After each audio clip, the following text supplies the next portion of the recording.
I know why you're here. It's for today's dev chat. Well, I'm not going to waste your time any further. Here it is. Let's talk about some general questions. What part of the live mode development is the most time-consuming and difficult? The pathfinding system, interaction system, and animation system are technically complex to develop. When all of that is developed, the characters will be able to do all sorts of actions around the house. This will be a huge milestone. Other systems like skills, relationships, needs, and jobs are less technically complex but will need a ton of game design, testing, and tweaks to make sure they're good and fun.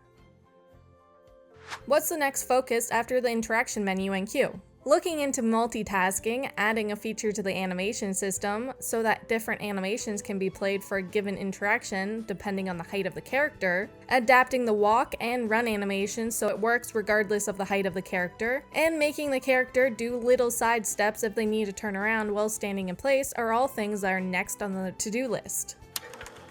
Let's dive right into these live mode questions. Fun fact, kids can be short. Did you know that? They can't always do or reach things that adults can. Will children in Paralives have special animations that allow them to do so? For example, jumping up on the counter or using a step stool to reach overhead cupboards. In addition, will extremely short pairs be able to use the same animations? The goal is to have kids be able to interact with as many adult-sized objects as possible, as well as the ones that will be only usable by them. Maybe some animations would be usable only by pair of folks that are a certain size, no matter the life stage. More about this will be shared later. There might not be big floods or tornadoes or anything like that in the game. However, there'll probably be lots of rain or snow, which might cause snow days. Horses haven't been worked out yet, so the devs can't answer how much paras will be able to interact with horse pets. Nonetheless, they want to deliver a fun, interesting gameplay with things like care, equipment, activities, and relationships. After creating a family in Pam, will players be able to mark a para as deceased? And that way, that para won't show up in game. This is being considered, and I'm very glad it is. I would love to be able to create complex family trees with tangible backstories. The wedding design for this game isn't complete, so all we can do right now is brainstorm about all the things we'd like to see in the game. Elopement, big and small wedding ceremonies, and receptions would be incredible to see. Being able to talk to your partner about your wedding wants or dreams would be cool as well.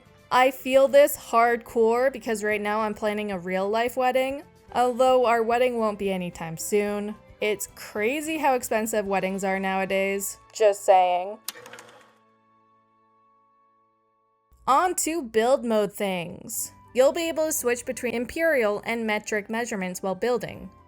How will rabbit holes work? Are there community lots that may be open rather than a rabbit hole at launch? Will there be off-map rabbit holes, and how would our paras get to them? The answers to these questions are not set in stone. It would make sense for the first town to have fixed rabbit holes, at least until the players can create their own. There might be open community lots when early access happens. Off-map rabbit holes are possible. It would be cool to see your para access these through public transit.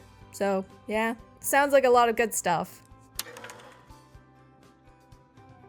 Our last category is the art style. Is the idea of the environment art style final? Are they just adding more assets, or what's up with this? The vision and art style they have for the environments is pretty much validated, but they're not done with the tests just yet. They are still creating a lot of different assets to be used in-game as part of their tests.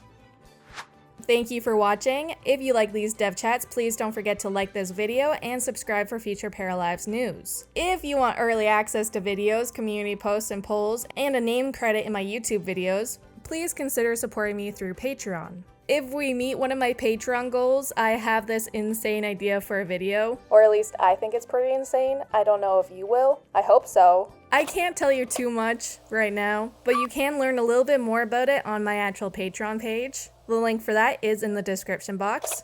Okay, enough from me. Thank you again. I appreciate you. Stay happy, healthy, and hydrated. Bye!